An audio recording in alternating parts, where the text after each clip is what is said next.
भारत ने एक ऐसी साहसिक छलांग लगाई है जो भारत के डिफेंस और एरोस्पेस सेक्टर का भविष्य बदलने वाली है। जी हां दोस्तों, ओडिशा सरकार ने 8,000 करोड़ रुपए के टाइटेनियम संयंत्र को मंजूरी दे दी है।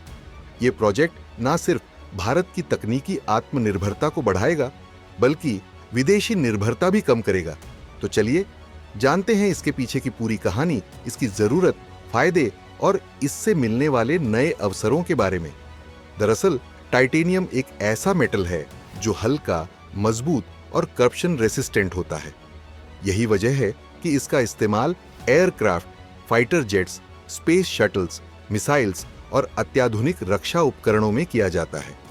भारत में अभी तक केवल 2 बड़े टाइटेनियम प्लांट थे, पहला केरल के कोल्लम में और दूसरा लखनऊ में, जर्मनी के सहयोग से।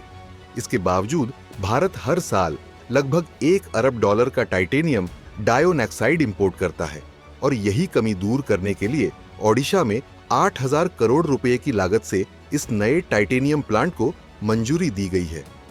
ओडिशा की गंजाम जिले में बनने वाला ये प्लांट एक इंडो कजाक जॉइंट वेंचर है।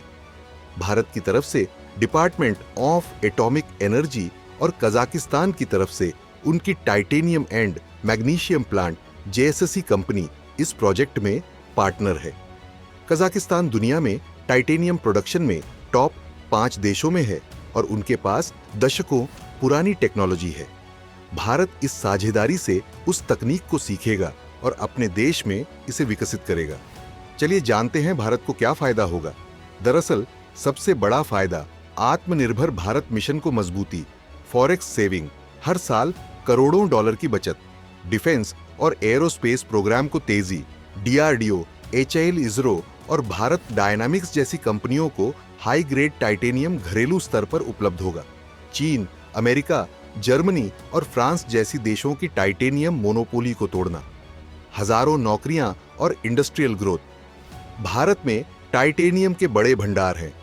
केरल, तमिलनाडु, आंध्र प्रदेश और ओडिशा में इल्मेनाइट और रुटाइल 2 प्रकार के और भारत में भारी मात्रा में उपलब्ध हैं। फिर भी हम अभी तक विदेशों पर निर्भर थे। अब इस संयंत्र के बाद हम अपने ही संसाधनों का इस्तेमाल कर पाएंगे। चलिए अब जानते हैं कजाकिस्तान क्यों जरूरी है, ये जान लेते हैं। कजाकिस्तान इसलिए जरूरी है क्योंकि वो टाइटेनियम प्रोडक्शन में 5वें नंबर पर है। उनके पास पुरानी और सस्ती टेक्नोलॉजी है। भारत को पार्टनरशिप से सस्ती तकनीक, ट्रेनिंग और एक्सपर्टाइज मिलेगी। भारत और कजाकिस्तान के मजबूत कूटनीतिक संबंधों का ये नया उदाहरण है। ये केवल शुरुआत है। इसके बाद भारत और भी कई राज्यों में इस तरह के हाईटेक मेटल प्लांट्स लगाएगा, जिससे न केवल हम रक्षा और एरोस्पेस में आत्मनिर्भर बनेंगे, बल्कि मेटल टेक्नोलॉजी में भी दुनिया में लीडरशिप हासिल करेंगे। खैर, ये थी भारत की साहसिक छलांग की पूरी खबर। ओडिशा का ये फैसला आने वाले समय में भारत के डिफेंस और एरोस्पेस क्षेत्र की दशा दिशा दोनों बदल देगा।